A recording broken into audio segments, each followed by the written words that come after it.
Recorded is rolling. It is Monday, September 26th. So today our main focus is going to be Kahoot on Newton's second law of motion. So these are these conceptual questions. You guys remember this packet? So on the back of this packet are Newton's laws of motion spelled out. So today we're going to do the 20 conceptual questions focused on this right here. Something to do with F equals ma. Now that F is the net force. So if an object has multiple forces on it, then you care about the net force. And remember, a net force causes things to accelerate. Right? How much? Well, you can take it, rearrange it, and get acceleration as a net force acting on a mass.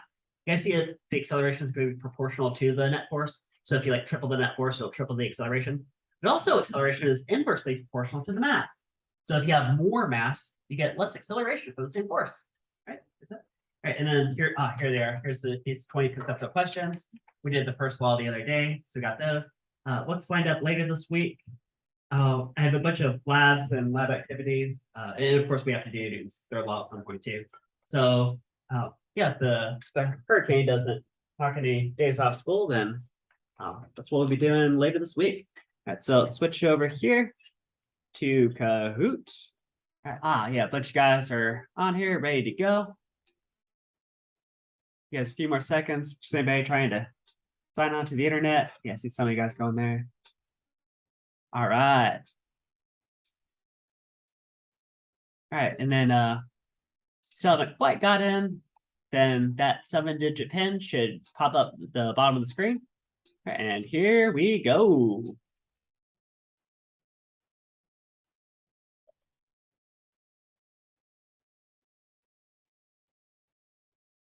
The acceleration produced by a net force on an object is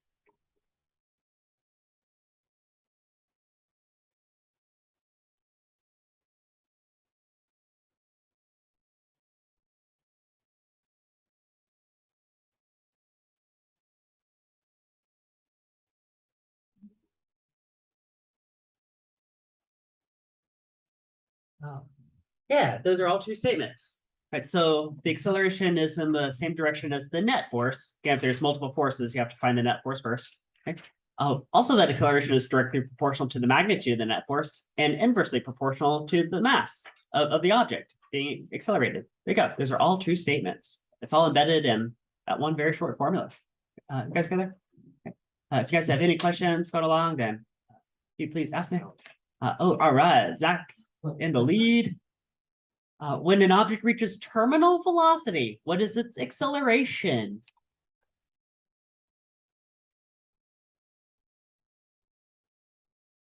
Ooh, all right. A couple of guys are in the, I know this goes back before the weekend, but remember, go to the edge of the cliff, drop an object. It starts accelerating at 9.8 meters per second squared, right?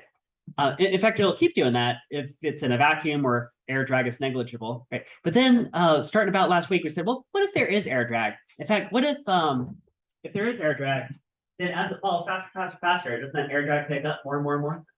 Right? And then at some point, let me flip my screen here. I'm going to draw this one up. There we go. Flip screen over. Okay. So I got this object here. Okay. Drop it into a cliff. Has some weight pulling it down. Okay. In fact, that's the entire story if air drag is negligible or if it's in a vacuum. Okay. But what if there is air drag starts picking up? Okay. And then the air drag starts to pick up, right? But there's still be a net force, so it still accelerates. Right? Maybe not the full rate of gravity. It picks up faster, faster, faster. Air drag is proportional to the square of the speed. So faster it goes, the more the air drag picks up. Okay? Until at some point, this is going to happen, where these two forces balance out. Then what's the net force? 0 newtons.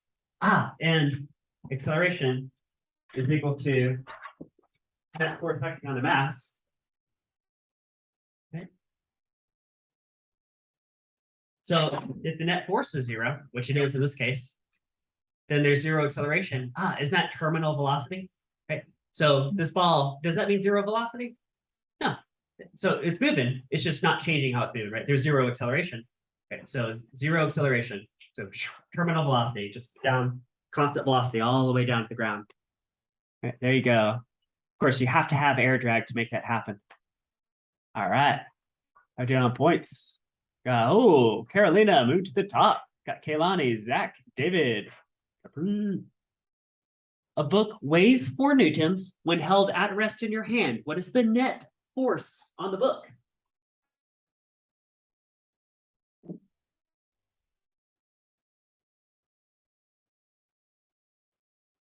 Ooh, 0 newtons.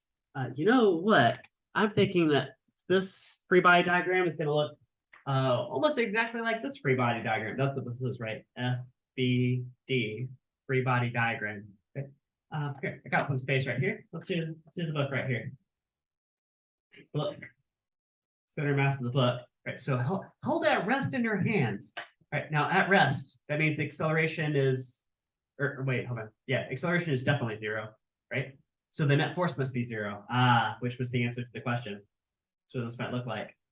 We got the weight of the book is equal to 4 newtons, and the force from your hands holding that book up, also 4 newtons. So there's 0 net force. All right.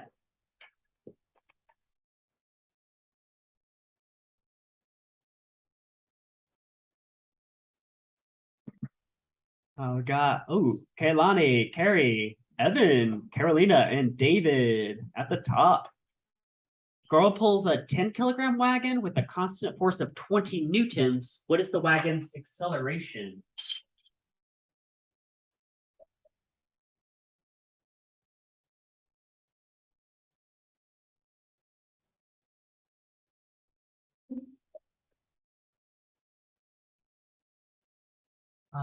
Yeah, 2 meters per second squared. Let's flip over here. Yeah, let's see why would it be 2 meters per second squared? Okay, so they told you here, cartoon version of this. They told you the mass of the wagon was 10 kilograms. Okay, got a 10-kilogram wagon. Okay, let's do a full free body diagram for this. FBD, free body diagram. So this wagon, who can tell me what is the weight of this wagon? What's the weight? mg. Take 10 kilograms, multiply by, well, if we're on Earth, that'd be 10 meters per second squared, right? Wouldn't this be like 100 newtons of weight, right? Hey, if that's 100 newtons of weight, what's the support force from the ground, also called the normal force? What's that equal to? Yeah, 100 newtons, right? Okay. So those two are going to balance out, right? I'm kind of doing overkill on this problem. Right? You don't really have to get all that to get this right, but free body diagram, right? Okay. And then we got this person over here pulling the wagon. Okay. So get a force vector going on. I'll do an F sub pull equals 20 newtons, right? I'm trying to make these forces kind of proportional. See how this is approximately a fifth of this, right? 20 compared to 100, right? So, all right, now let's kick over to Newton's second law of motion. So acceleration is a net force acting on a mass, right? Net force, well, the verticals cancel out. So looks like the pulling force is the net force.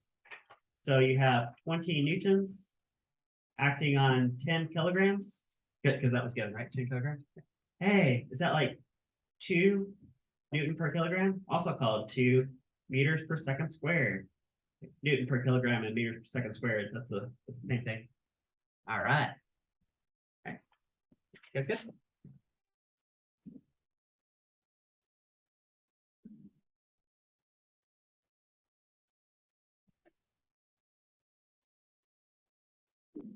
Carrie, move into first place.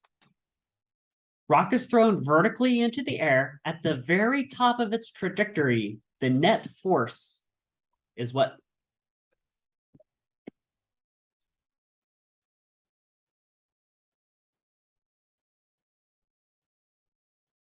Yeah, it's weight, right? So throw a ball straight up at the very top. See, it has a downward force, which is equal to its weight, right?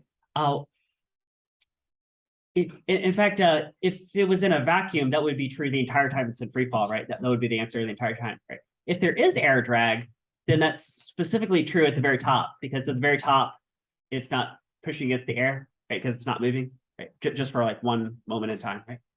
Right? You guys get that? So if you did a free body diagram, there'd just be one force vector. It'd be straight down, just its weight. Right? Okay. So there'd be 0 velocity, but it would be accelerating, right? At about 10 meters per second squared straight down, right? As it's turning around. Right? So 0 velocity, but 10 meters per second squared acceleration. All right, we got Capri on fire, Zach in second, and David moving to the top spot. Suppose a particle is accelerated through space by a 10 Newton force. It's being pushed. Suddenly, the particle encounters a second force, also of 10 Newtons, but in the opposite direction to the first force. Then what does the particle do?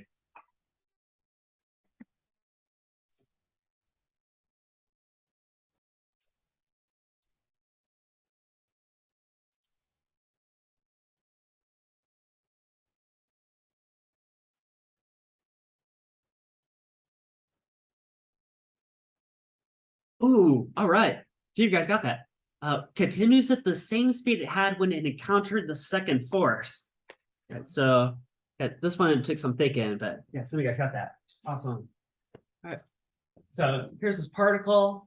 Now this particle has some mass, whatever that mass is, and I'm putting a force on it of 10 newtons. So like a pushing force of 10 newtons, right? Okay. Now that force acting on this mass is causing some acceleration, right? Acceleration is a net force acting on some mass, right? So suppose it's also moving to the right. It's moving to the right. It's being pushed to the right. Isn't it speeding up? Speeding up, right? But then all of a sudden, you're gonna bam, get another force, also 10 newtons in the opposite direction. Guys, now what is the net force on this particle? That's 0 net force, isn't it? Right? If you have 0 net force, so 0 newtons divided by whatever mass, that'd be 0 acceleration, right? Does that mean the particle stops?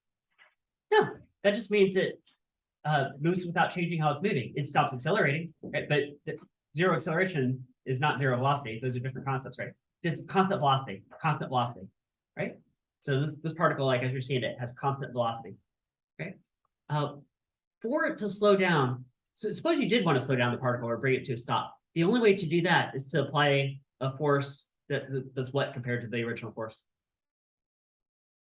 Greater. Yeah, it has to be greater, right? So see if you're continuously pushing with 10 newtons, there has to be a resistive force more than that. So there's a net force opposite of its motion to slow it down, right? Which is not what we have going on there. Yeah, so 0 net force is 0 acceleration, which means constant velocity, which was the answer. All right. Now it takes some thinking. So good job for getting that right. All right, Zach on fire, moving into the top spot. Pressure is defined as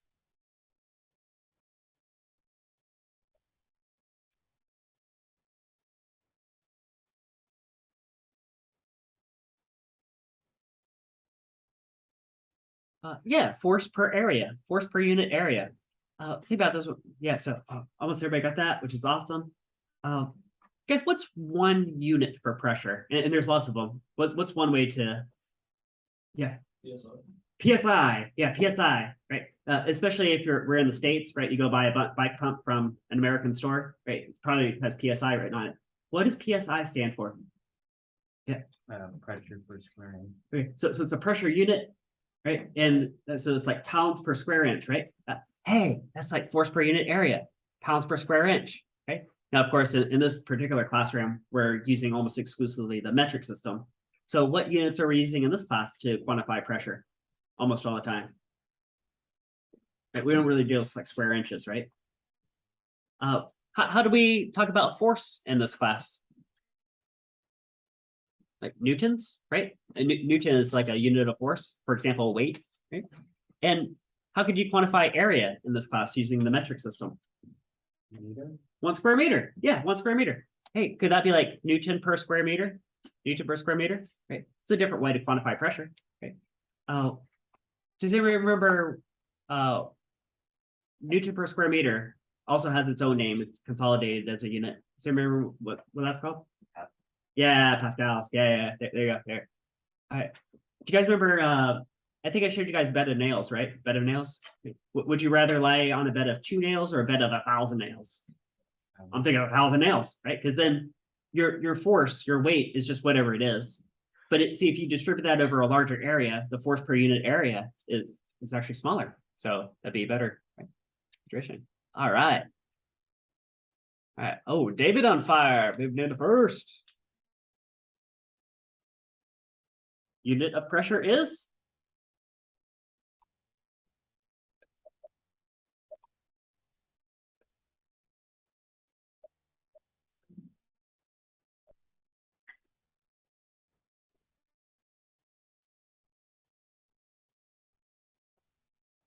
All right. You guys go. Yeah, Newton per square meter, also called pascals. Let's go through these other ones real fast. What is okay, so Newton measures force. Meters per second squared is a unit of acceleration. Okay. All right, this blue one. I don't know, you guys might know this one, maybe. What is Newton per meter? Does anybody know what that is or could represent? Right. You guys remember we had those spring scales a while back? Right. We're gonna bring out some spring scales later this week too. How stiff is the spring? Remember there were like different types of spring scales. Right? Some had a really stiff spring, some have not so much. You can quantify how stiff is the spring with Newton per meter if you do that. Right. But yeah, pascals we can use to measure pressure, PSI, atmospheres, even like heights of liquids, like how much can you vacuum up a liquid, right? You guys remember water is about like 10.3 meters. I think mercury is about 76 centimeters, right? Lots of different ways to quantify pressure. Okay. All right. David, hold on to the lead. We got Carrie, Capri, Zach, Evan, rounding out top 5. Tennis ball and a steel ball with same diameter, so same volumes, are dropped at the same time. Which ball has a greater force acting on it? What has greater weight?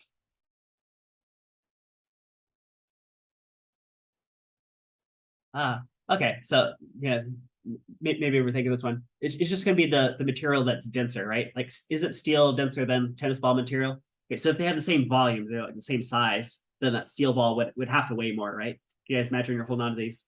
Okay. All right. Well, let's think about the mechanics of these balls falling through the air, right?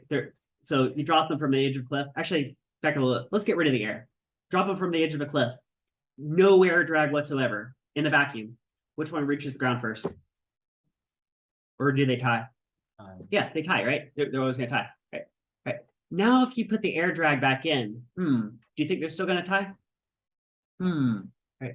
All right. So I got a follow-up question about these two balls, and then we'll switch over and look at some free body diagrams. Think about this a little more. All right, and pick up some points. David's still in the lead. Tennis ball, solid steel ball, same diameter, dropped from the same time. Absence of air resistance. Oh, okay. Which one has a greater acceleration? Acceleration.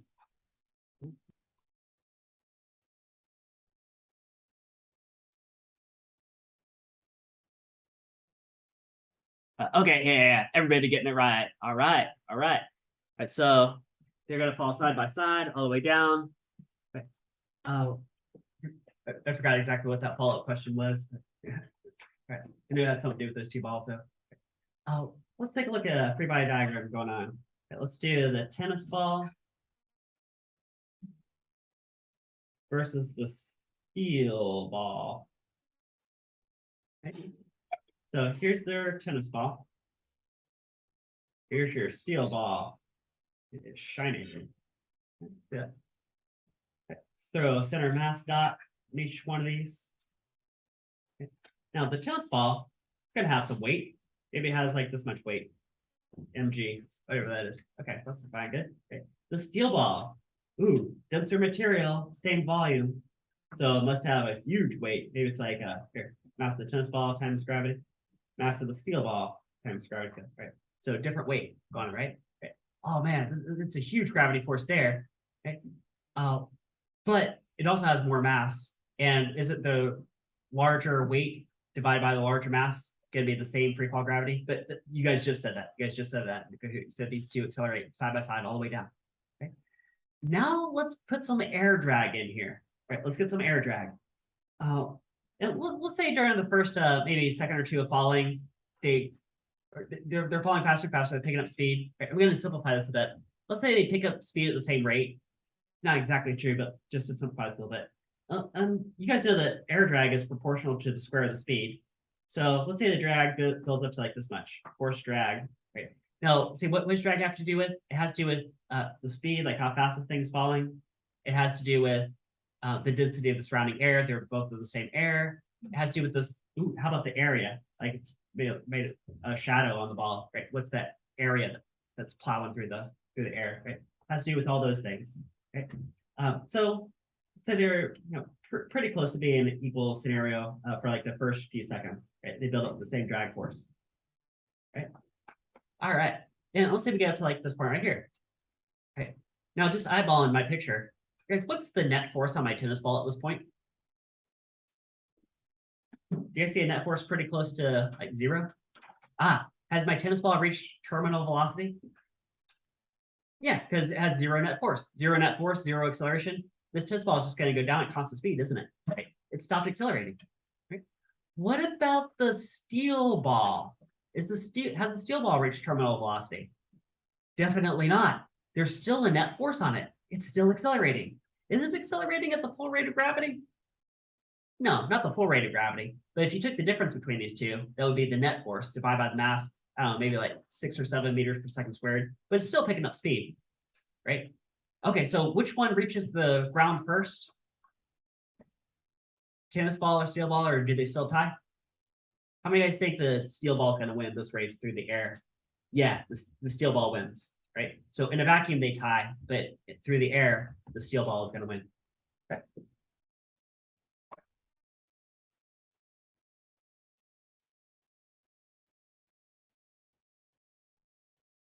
We got, so same leader. Oh, Evan moving up a bit. David's still in the lead.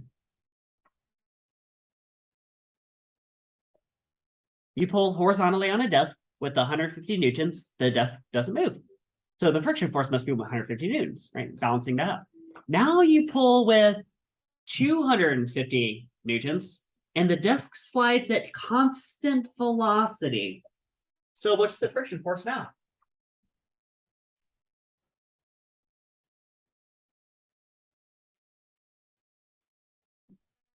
Ooh, some of you guys got that. 250 newtons. 250 newtons. Switch over and analyze this desk.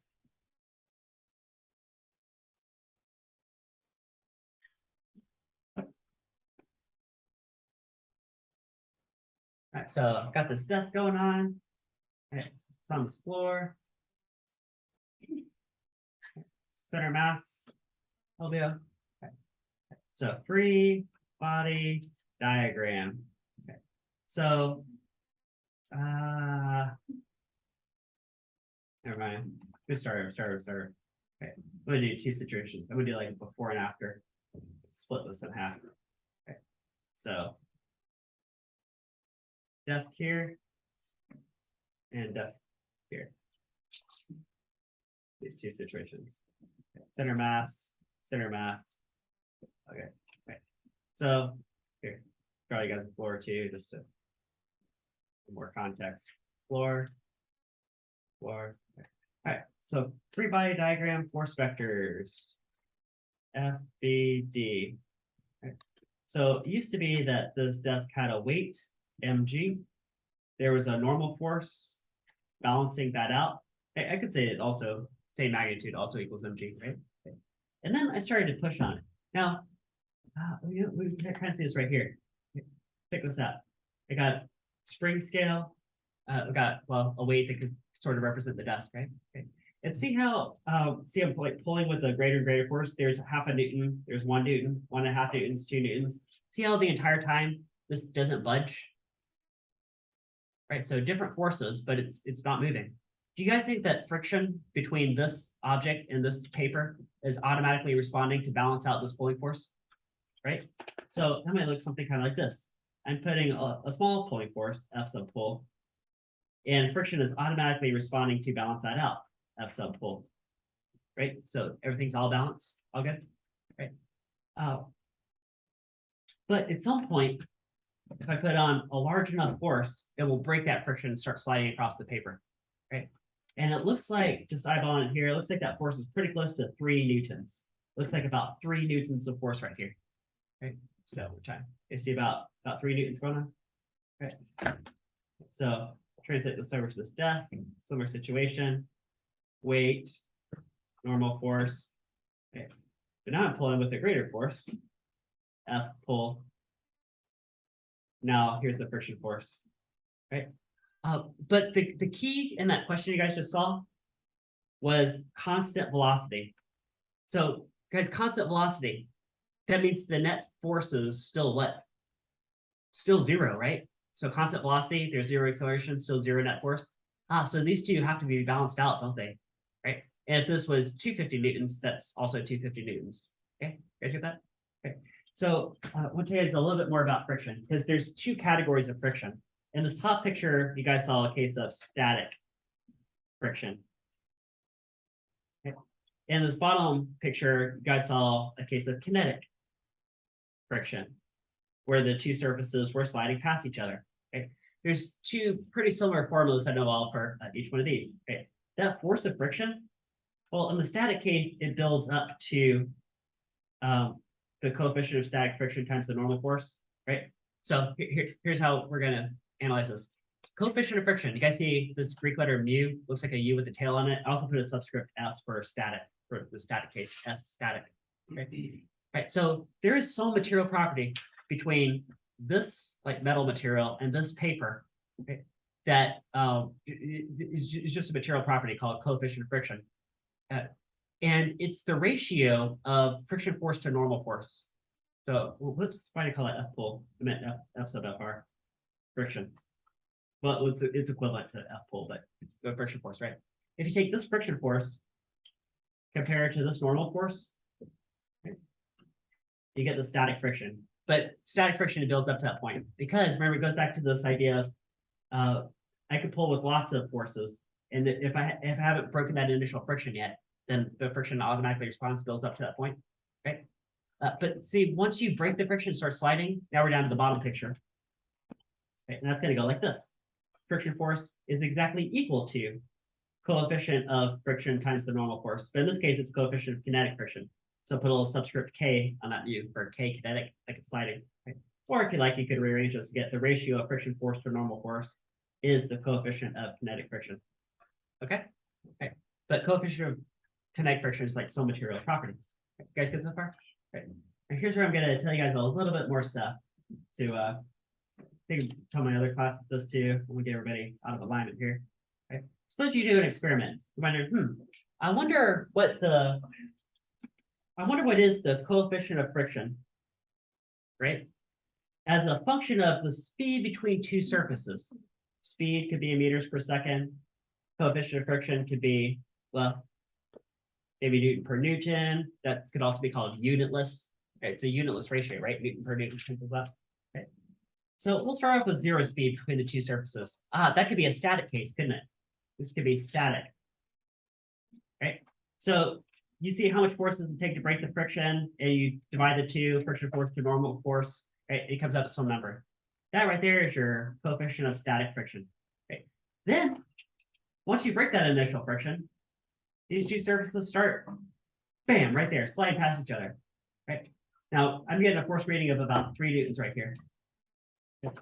So if you take that that friction force and divide by that normal force, well, I meant to do that with you guys. Guys, if this is 3 newtons, and the weight, do you guys remember how much 1 kilogram weighs? 10 newtons. So let's figure out right now, what's the coefficient of friction, I should say kinetic friction, between this paper and this object. Okay. So what is 3 newtons of friction force? Because if I'm pulling at constant velocity, then these 2 have to be the same number, right? 3 newtons each. What is 3 newtons compared to 10 newtons? What's that? What's 3 over 10? It's like 0.3, isn't it? So I can say the coefficient of friction between this material and this material is 0.3. Okay. Okay. So I pull at some speed and I get like 0.3. Okay. And then let's say I double that speed. So say from 5 to 10 meters per second. And then I do 15 meters per second. And then I do 20 meters per second. And so on all the way up, right? Okay. And what I find is that it doesn't matter how fast at that point the 2 surfaces are moving past each other. It's like the same number over and over again. So they did this like an experiment. Okay? So what happens then is that when you break the initial friction, the coefficient of friction drops and then it stays the same all the way across. And that number is called the coefficient of kinetic friction. Okay. So as a general rule, coefficient of static friction is greater than coefficient of kinetic friction. Okay.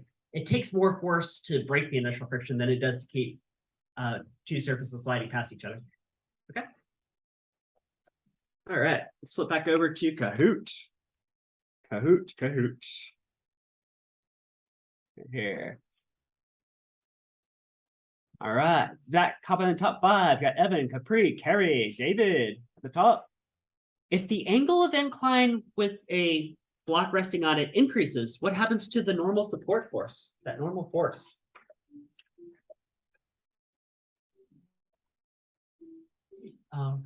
That free body diagram up above that door might help you guys out, possibly. So take some thinking. The normal force, the support force.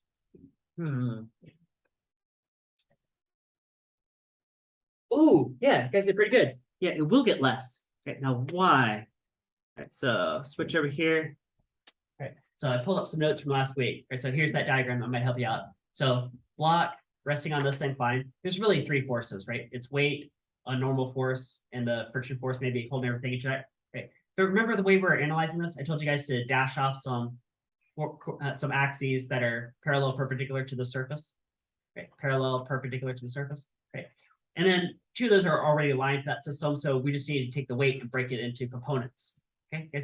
And then remember the normal force is going to be equal magnitude to the cosine component of the weight. Right. Playing off this angle, which is this angle.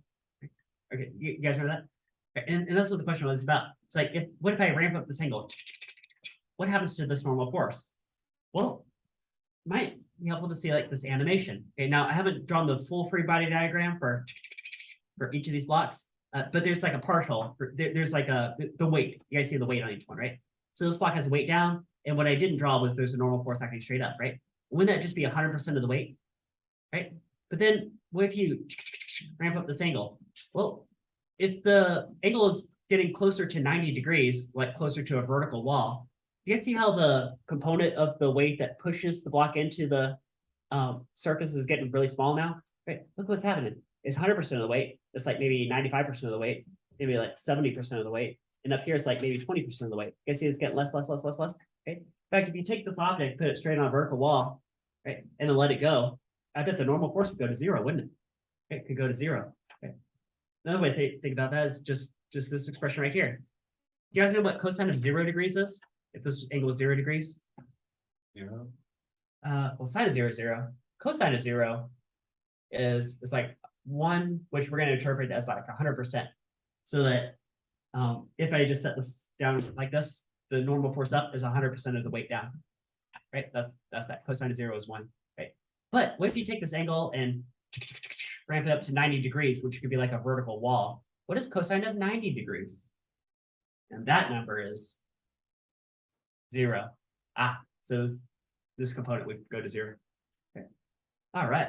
The normal force would go to 0 as it approaches a vertical wall situation. All right, back over to Kahoot. All right. Feel that one real good. I got Evan, Capri, Zach on fire, Carrie, David leading the pack. A speeding truck locks its brakes and skids to a stop. If the truck's mass were doubled, what would happen to the skidding distance?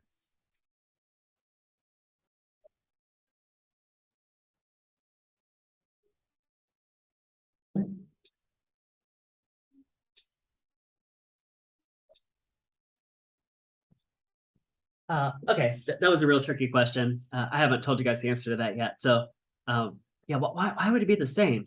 All right, so this is a really classic physics question. Let me go over the answer with you guys here. Just gonna break out some notes from earlier today. Right, car brakes to a stop. Right, let's look at free body diagram. Okay, so free body diagram. Here's the car with an initial velocity to the right. So the car's moving to the right. Okay, now if the car is braking, think what forces would be on that. Would it be true? This car would have a weight. This guy has a normal force balancing out the weight, which is equivalent to the weight as long as it's a level road and nothing crazy going on. Okay. And then if you see the car's braking to a stop, doesn't the friction force oppose the motion of the car? Which like backwards. So there you go. There's the free body diagram. Guys get that? Okay. Now we could change different things about the car's motion and say how's that affect the braking distance? Back a few weeks ago, we were saying what happens if you like triple the initial speed of the car. Right? No, this is a different question, but I just want to remind you guys how this worked out. So let's say this last kinematic equation, if the speed goes to 0, if you triple the initial velocity, guess what's the factor of 3 squared? 9, right? And let's say the acceleration can't change because the coefficient of friction doesn't change. So that factor 9 all gets routed into the distance. See, like if you triple the speed of your car, you actually need 9 times the amount of road to come to a stop. Right? That's old stuff. That's actually going to pop up with conservation of energy too when we eventually get to that a few weeks from now. Right? So hold on to that idea.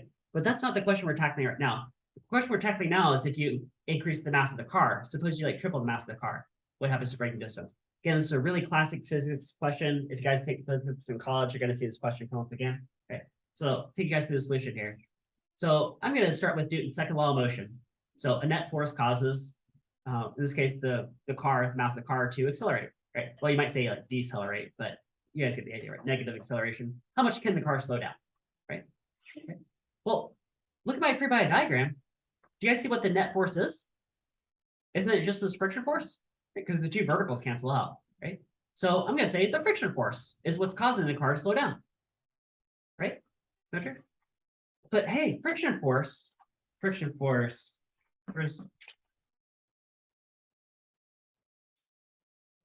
we go. Right, playing off, one of these. Let's say this one just to keep it a little simpler. Right, isn't friction force coefficient of friction times the normal force? Right. Even if you pick the static situation, it can go up to that value. So I'm just going to substitute that in, right, from before. Right. So I'm gonna right here. There you go. Coefficient of friction times normal force. That is the friction force, which allows the car to slow down. Okay, all good so far? But that normal force, what's that equivalent to? The weight, right? So can I substitute right in there the weight? Right? Again, as long as it's horizontal road and nothing else crazy going on, got the weight. Now here's the point where it all comes together. You guys see how the mass of the car is going to cancel out, which finally leaves you with this. I'm going to swap both sides. Leaves you with this expression. The rate that the car can slow down, that's called the acceleration, right? You might say it's a negative number, say like opposite of velocity, but here's the magnitude. It's this. It's coefficient of friction between the tires on the road times the gravity field of the planet. Okay. And interestingly, the mass of the car, the fact that it cancel out, has nothing to do with the answer. So it's the same braking distance. Right? You guys got that same braking distance? All right. So maybe not super intuitive, but classic physics question. And there you go. There's the answer. Triple the mass of the car. That will not affect the braking distance.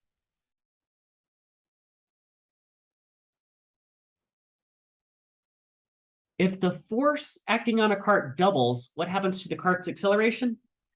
Double the force.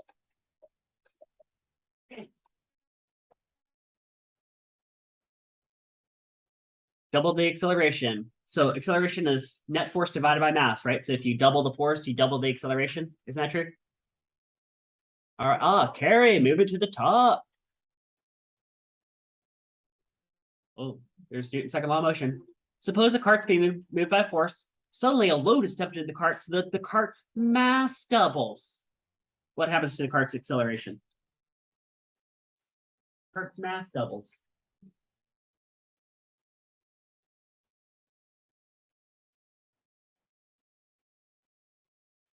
Ooh, all right. Guess you're good on that one. Yeah. You get half the acceleration. Let's go over here and look at this real fast. Okay, so let's do the last two questions. The question before was like if you double the force, that should double the acceleration, right? Direct proportion. But the question we just did right now was like, here, suppose you're like pushing a cart down the grocery store aisle with the net force. So it goes faster, faster. You're speeding down the aisles. Right? And then you're like dumping stuff in the cart, like I want all this food. You're just like dumping lots of stuff in the cart. Going to be increasing the mass of the cart. And so for the same force, do you guys see an inverse relationship between how much mass and how much acceleration? So if you keep the force the constant, force is the same. If you increase the mass, that will decrease the acceleration. Okay. So numbers real fast. Suppose I put 12 newtons on 3 kilograms. That would give you 4 meters per second squared. So suppose I put the same 12 newtons on, let's double the mass to like 6 kilograms. You guys see 2 meters per second squared. So for the same force, by doubling mass, you get half the acceleration. Right, is that?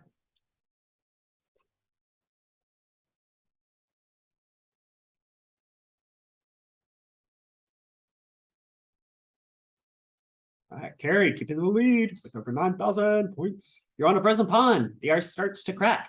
You lie down and begin to crawl. Why?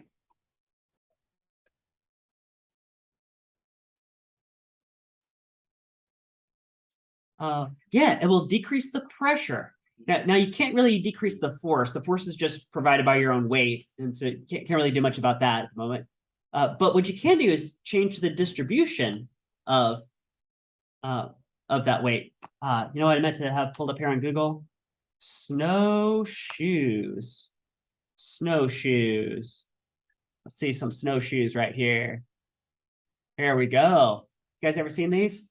Right. So if you want to walk across the snow, you don't want to like sink down into the snow. You might see these up at like in Alaska. Right. Look at those big old shoes. They could take your weight, whatever that is, and distribute it over a larger area. Right? Which, get back to this question, might prevent that ice from cracking. Okay. All right. Carrie on fire. David, Zach, Capri, Evan, on the top 5. 20 Newton falling object encounters 4 newtons of air resistance. What's the net force?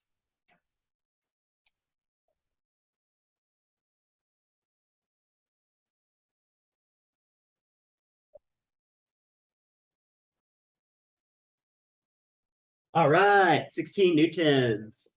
All right, flip over here real fast. Gonna add a little bit to that. Okay, so do you guys catch it was gonna be a 2 kilogram mass object to give you a weight of 20 newtons? You guys can figure that out, right? Suppose there's a air drag builds up to 4 newtons, right? Okay. You guys just said the net force then would be 16 newtons, right? 20 newtons minus 4 newtons is 16 newtons. There's the net force. Hey, I wonder what the acceleration of that object is. Wouldn't it be net force divided by mass? Wouldn't that be your 16 newtons net force? Right, 20 minus 4 is 16. Acting on 2 kilograms. Ooh, that looks like 8 meters per second squared. Let's do it per kilogram, meter per second squared, same thing. You guys can do that, right? Look at that. It's a little bit less than free fall, or like pure free fall in a vacuum. Right. Net force on mass gives you acceleration. All right, Evan on fire, moving up. We've got Capri, Evan, David, Zach, and Carrie in the lead. Pull horizontally. 50 kilogram crate with a force of 350 newtons and the friction force is 200 newtons. What's the acceleration? Let me walk you guys through this. Guys, what's the difference between pulling with 300 and a friction of 200? What's the net force? 150. You guys see 150 Newton net force? Okay, so we have 150 newtons acting on 50 kilograms. Can you guys figure out the acceleration? I have 150 Newton net force acting on 50 kilograms. What's the acceleration? Right? Did everybody get the answer? Because we're getting pretty close to the bell. All right. So 150 newtons on 50 kilograms is 3 meters per second squared. You guys okay with that? That's good? All right. Ooh, Carrie on fire and the lead. Jumbo jet, constant velocity. The total thrust from its engines is 50,000 newtons. How much air resistance? Guys, constant velocity. What's the net force? 0 net force, which means the air drag must be matching the engine thrust, right? 50,000 newtons. So the plane's powering forward with 50,000 newtons. There's air drag 50,000 newtons. It's a wash, which means the plane moves forward at constant velocity. Last question. 20 Newton falling object encounters 20 newtons of air resistance. What's the net force?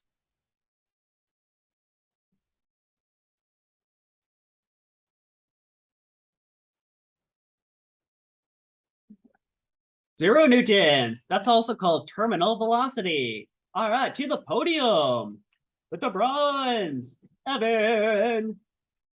with the silver, Zach, and the gold, Harry, number 1, confetti dance, runners up, Capri and David. All right, nice job, guys. All right, that takes us right to the end of class. That is our wrap on today.